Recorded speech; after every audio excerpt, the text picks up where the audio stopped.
আবারও বিতর্কের মুখে বোয়িং 787 ড্রিমলাইনার। ওড়ার কিছুক্ষণের মধ্যেই বিকল হয়ে গেল বিমানের বাঁ দিকের ইঞ্জিন। বিপদ এড়াতে তড়িঘড়ি আপৎকালীন মেডে কল করলেন পাইলট। গত সপ্তাহে আমেরিকার ওয়াশিংটনে ঘটনাটি ঘটেছে, তবে ওই ঘটনায় কেউ হতাহত হয়নি। পাইলটের তৎপরতায় অল্পের জন্য এড়ানো গিয়েছে বিপদ।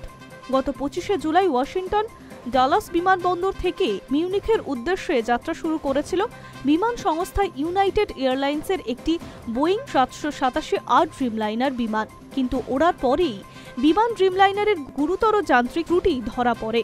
এর কিছুক্ষণের মধ্যেই বিকল হয়ে যায় বাঁ দিকের ইঞ্জিন। সে সময় বিমানটি 5000 ফুট উচ্চতায় ছিল, ফলে মাঝ আকাশে আতঙ্কের পরিস্থিতি তৈরি হয়েছিল। সঙ্গে সঙ্গে আপৎকালীন মেডে কল দেন পাইলট।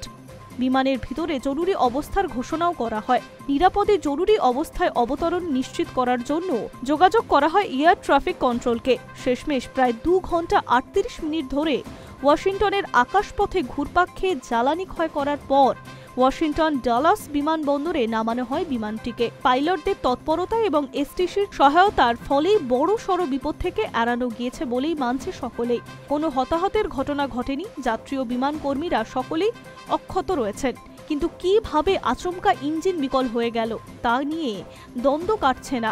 বিমান সংস্থার একটি সংশ্লিষ্ট বিমান কর্তৃপক্ষ এই ঘটনাটির তদন্ত করেছে। প্রসঙ্গত 12ই জুন ভারতের আমেদাবাদে ভেঙে পড়ে ইন্ডিয়ান এয়ার বোয়িং 787 ড্রিমলাইনার বিমান AI-171। সেবার ওড়ার পরেই ত্রুটি দেখা গিয়েছিল বিমান ইঞ্জিনে। ওড়ার 1 মিনিটের মধ্যেই গতি হারিয়ে 243 জন সাওয়ারিকে নিয়ে লোকালয়ের মধ্যে আছড়ে পড়েছিল বিমানটি।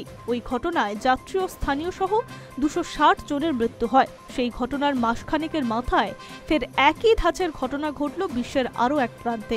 High News network.